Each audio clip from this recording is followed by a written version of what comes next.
San Leodegario. Obispo. 615 a 677. Memoria libre. 2 de octubre.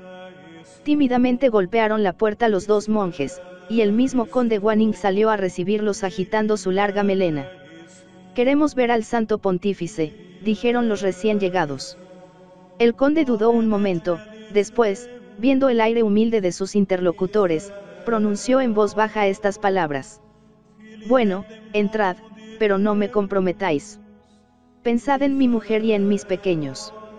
Los dos hombres encapuchados fueron introducidos en una pequeña habitación, donde se ofreció a sus ojos el más doloroso espectáculo. Un hombre yacía sobre un lecho, cubierto de guiñapos miserables, la sangre brotaba de su boca, enrojeciendo su larga barba, esforzábase por hablar, pero apenas podía articular algunos balbuceos, habíanle mutilado la lengua y los labios, y las cuencas de sus ojos estaban vacías. Al ver aquel rostro desfigurado y monstruoso, los dos monjes empezaron a sollozar. Sus gritos conmovieron al herido, hasta entonces inmóvil, y estas palabras sonaron con claridad, llenando de estupor a los circunstantes. «Yo conozco el acento de esa voz, es la voz de un corazón amigo». El prodigio venía a consagrar la inocencia de aquel hombre. La brutalidad más fiera era impotente a detener el chorro encendido de su elocuencia. «Sí», dijo uno de los visitantes, «es una voz amiga. ¿Recuerdas a Hermenario, el abad de San Sinforiano de Autun? Es el que me acompaña. Yo soy Vinoberto, tu discípulo. Hemos venido a consolarte en esta hora de dolor. La gracia y la paz sean con vosotros por Dios, nuestro Padre, y el Señor Jesucristo». Pero es ella la que necesita consuelo, ella, la pobre vieja. ¿Cómo habrá llorado pensando en estas cosas? Vinoberto comprendió que había querido hablar de su madre, monja en un monasterio lejano. Una idea feliz cruzó por su mente, y movido por ella, preguntó: «Padre, ¿quieres escribirla?» «Sí, hijo mío», respondió el pobre mutilado. «¿Cuánto daría por que no derramase una sola lágrima?» Vinoberto desató las tablillas y el punzón que llevaba colgados de su ceñidor de cuero, y se sentó en actitud de recoger las palabras de su maestro. Este dictó: «A la dulce Señora y Santísima Madre Sigrada, que, madre, según y a carne, lo ha llegado a ser también por el lazo más fuerte del espíritu, Leodegario, siervo de los siervos de Jesucristo. Doy gracias a mi Dios, que no ha retirado su misericordia, sino que me ha hecho sentir palabras de alegría, causa de nuestra fe y paciencia comunes en todas las persecuciones, en estas tribulaciones, que vienen de Él, y que seguramente vos habéis soportado a ejemplo de Dios, justo juez, a fin de ser encontrada digna de su reino». El escribiente estaba admirado de este lenguaje, que parecía más propio de una felicitación que de una epístola consolatoria, y la emoción humedecía sus ojos. De la boca destrozada del paciente salían bellos textos del Evangelio y de las epístolas de San Pablo, expresivos de su acatamiento y gratitud, al que todo lo dispone con amor y sabiduría. Después, dejando fluir más directamente los sentimientos de su alma, añadió: «Oh Señora, cuán grande debe ser vuestra alegría. No hay lengua que pueda decirla, ni pergamino capaz de contenerla. Habéis dejado lo que debíais dejar, habéis obtenido lo que queríais obtener, y, libre de todo estorbo mundano, vuestra única ocupación es gustar la suavidad de Cristo. Él es nuestro Dios, nuestro Rey, nuestro Redentor. Él es el camino, la verdad y la vida, en la fe de Dios, Padre, Hijo y Espíritu Santo. A su voluntad debe inclinarse la nuestra, recibiendo con acción de gracias el cáliz saludable de que habla el salmista». El paciente ha llegado al punto central de aquella tierna conversación con su madre. Su sangre ha sido vertida en ese cáliz que acaba de recordar.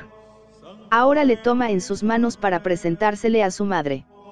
No se entristece ni llora, reza, canta, salta de júbilo, como un mártir entreviendo la corona. Y continúa: «Oh muerte dichosa, que das la vida. Oh pérdida de todos los bienes, recompensada con las riquezas eternas. Oh aflicción bienaventurada, que nos traes la alegría de los ángeles. Ya veis, madre mía y señora, cómo Dios tiene piedad de vos al llevaros las prendas queridas que salieron de vuestro seno. Si al marchar los dejaseis en este mundo, pudierais llorarlos como muertos. Pero he aquí que ha caído la noche, que oscurece la pupila del alma.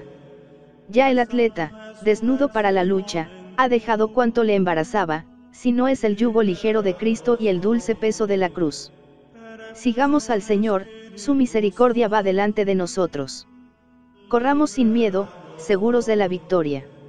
Así, bajo aquel guiñapo sangriento de hombre, se revelaba un alma más alta que las estrellas.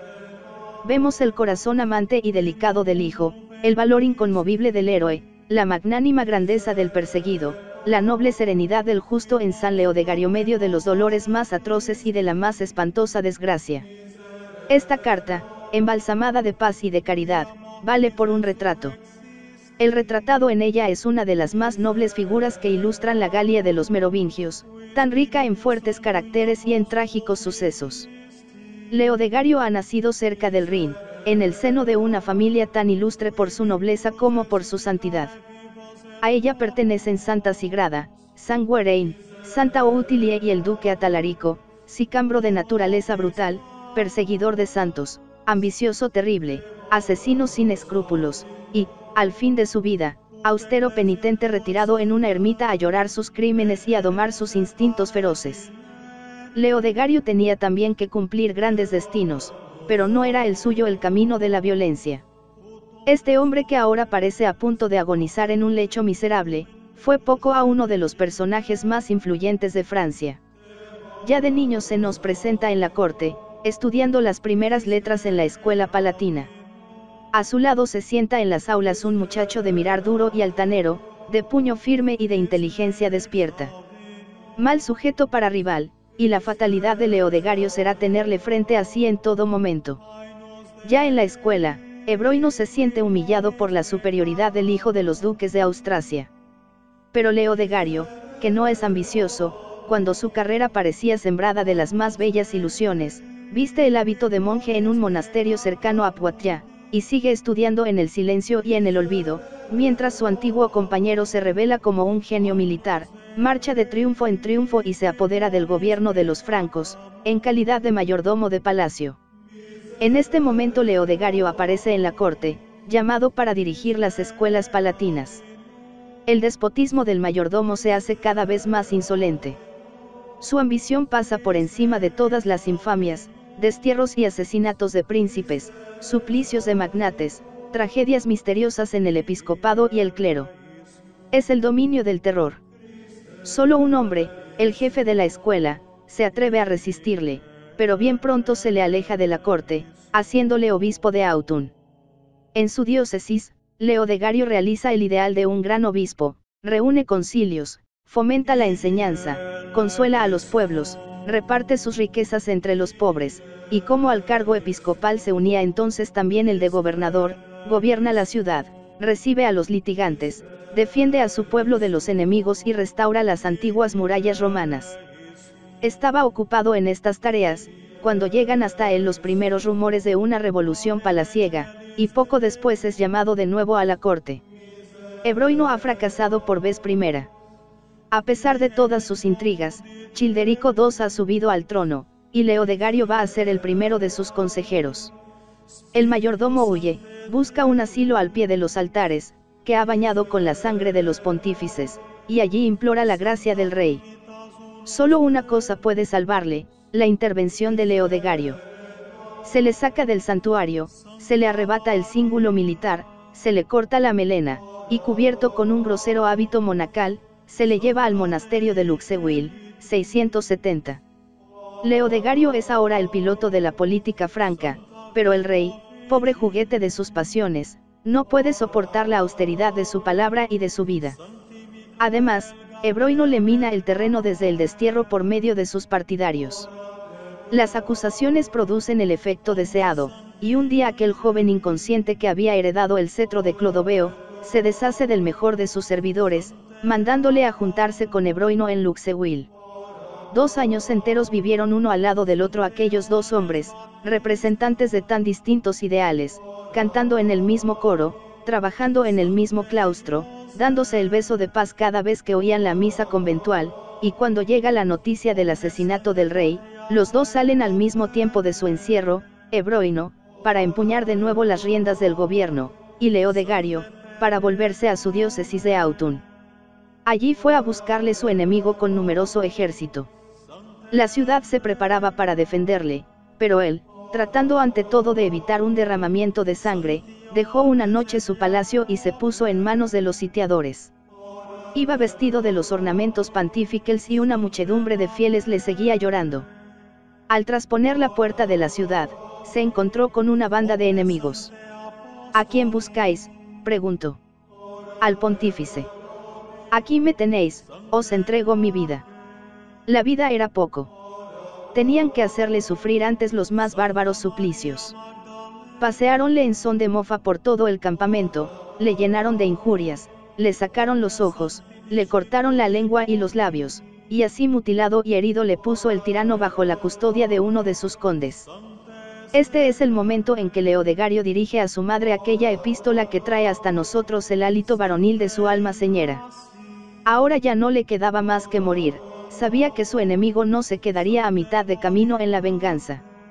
El desenlace tardó en llegar. Ebroino tenía muchas cosas que hacer para perder el tiempo con un pobre ciego. Durante 2 años, el obispo vivió en una paz que parecía como un reflejo del eterno reposo. Rezaba, predicaba, conversaba con sus amigos y diariamente ofrecía el sacrificio de la misa. La orden temida llega de súbito. El mártir se deja llevar tranquilamente al palacio. Como su maestro, va de Herodes a Pilatou, de la asamblea de los obispos a la de los condes, de la de los condes a la presencia del ministro implacable. Se le acusa de haber intervenido en la muerte de Childerico II, pero todo el mundo sabe que aquello no es más que un pretexto. Ebroino goza atormentando a su rival de la escuela, le humilla, y después de haberse divertido con él, le pone en manos del verdugo. Hay que acabar con aquella vida, pero en un lugar donde nadie pueda presenciarlo, en la opaca soledad de un bosque. Los ejecutores van con su víctima, tropezando en las raíces de los pinos y en las ramas de los querascos. Ya se cansan, pero aún les parece que no se han internado bastante. Hijos míos, dice el mártir, ¿por qué os fatigáis tanto? Haced pronto lo que tenéis que hacer. Y allí, en la cruella selva de Artois, dejó de latir aquel gran corazón. El lugar no era tan oculto como hubiera deseado Ebroino. El cielo le delata con luces y milagros. Ve a ver, dice Ebroino a su escudero. Señor, responde el emisario, un muerto no puede hacer cosa que nos quite el sueño. Sin embargo, a los pocos días el mayordomo caía al golpe del puñal.